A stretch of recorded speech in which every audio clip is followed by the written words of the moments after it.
a commencé par une discussion avec une équipe pédagogique d'une école à Alençon qui s'appelle l'école Molière. Et en fait, je leur dis, mais est-ce que vos enfants, ils savent qui est Molière? Et en fait, ils ne s'étaient jamais trop posé la question. Alors, on a pris 2-3 enfants au hasard qui n'avaient absolument aucune idée. J'ai dit, mais peut-être qu'en s'amusant autour de Molière, ça peut être un bon moyen de savoir qui il est. Alors, je fais ça depuis longtemps. Je crois depuis toujours que, d'une part, la culture, ça ne devrait pas faire peur. Et que mieux vaut partager de l'intelligence que de la bêtise, qui a tendance à gagner du terrain aujourd'hui. Et donc, j'écris beaucoup pour les enfants.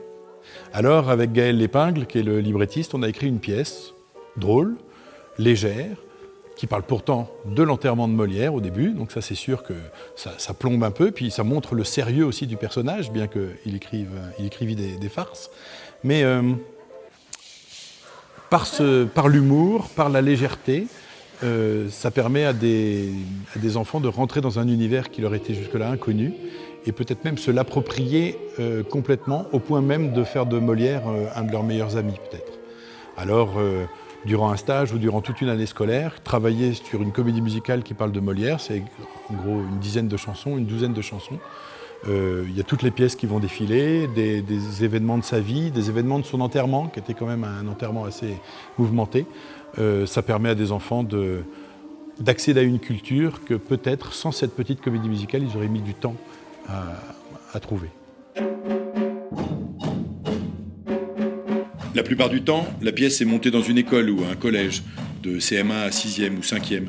Mais ici, nous sommes à la campagne, c'est une des colos de la musique de Léonie, et l'objectif, c'est de tout monter en 10 jours.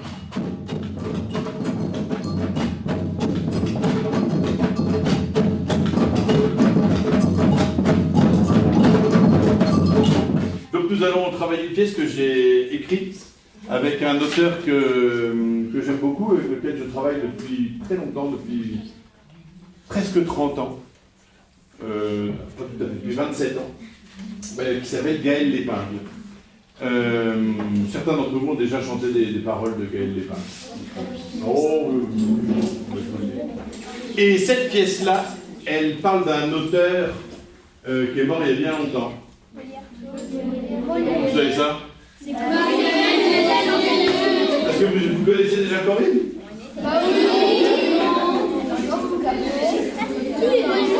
Bon, enfin, ça parle en effet de Molière. L'introduction, ça sera juste.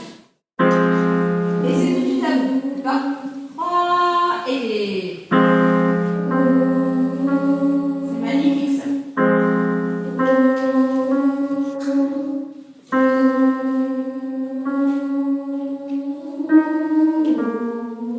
Le début, c'est super beau. Attention, un petit truc. Une histoire. C'est là. Qui ça? Ce n'est pas. Ce n'est pas. C'est absolument tout ce qui m'intéresse dans le début du podcast. D'accord? Moi je veux être comédien, je veux monter sur scène. Est-ce que ça vous est déjà arrivé quand vous étiez petit de dire moi je voudrais être aviateur, moi je voudrais être président de la République, moi je voudrais être facteur, moi je voudrais être docteur, moi je voudrais être chef de guerre, moi je voudrais être ta fille, ce que vous voulez. Mais c'est moi je veux être comédien, c'est moi, c'est votre rêve. Et là, si c'est ça votre rêve, l'avenir est bien triste, chers enfants.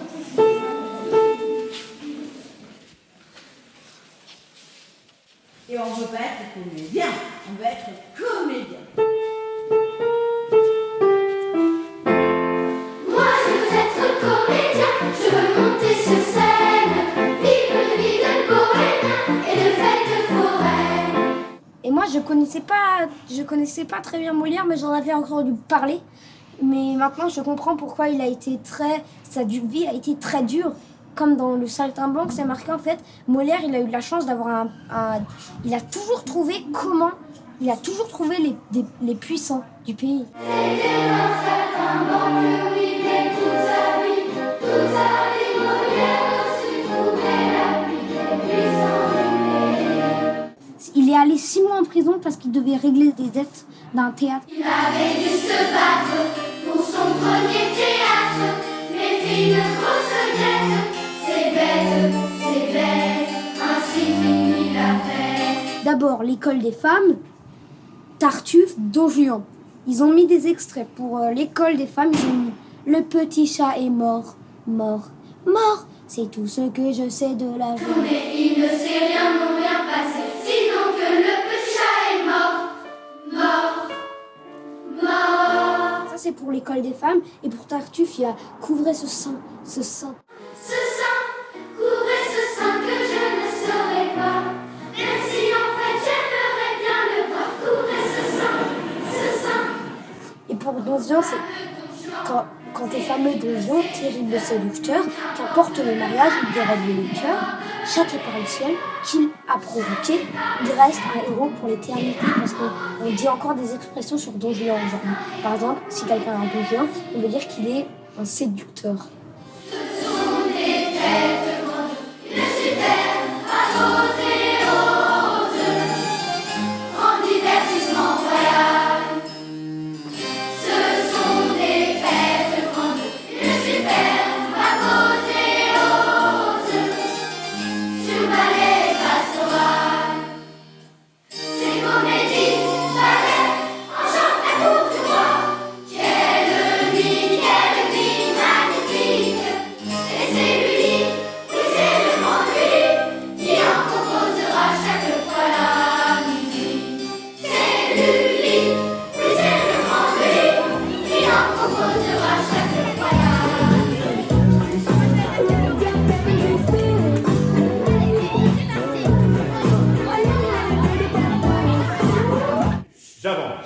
J'avance, je recule, je m'arrête. J'avance, je recule, je m'arrête. Sauf les tabadabada qui font j'avance.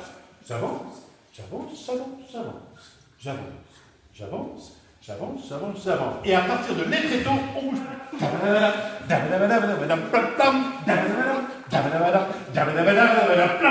le dernier, il est pour le public. À vous, un, et. On y rit, on y pleure, faire le clown, le Pierrot, devant les spectateurs. C'est le spectateur. Devant les spectateurs, c'est à la John Travolta. Vous ne connaissez pas, mais c'était un ancien des années 70. Devant les spectateurs. Et devant les spectateurs. Et aussi.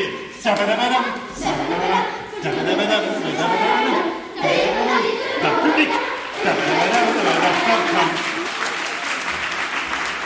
Maintenant faites le silence, le spectacle, le final coulant.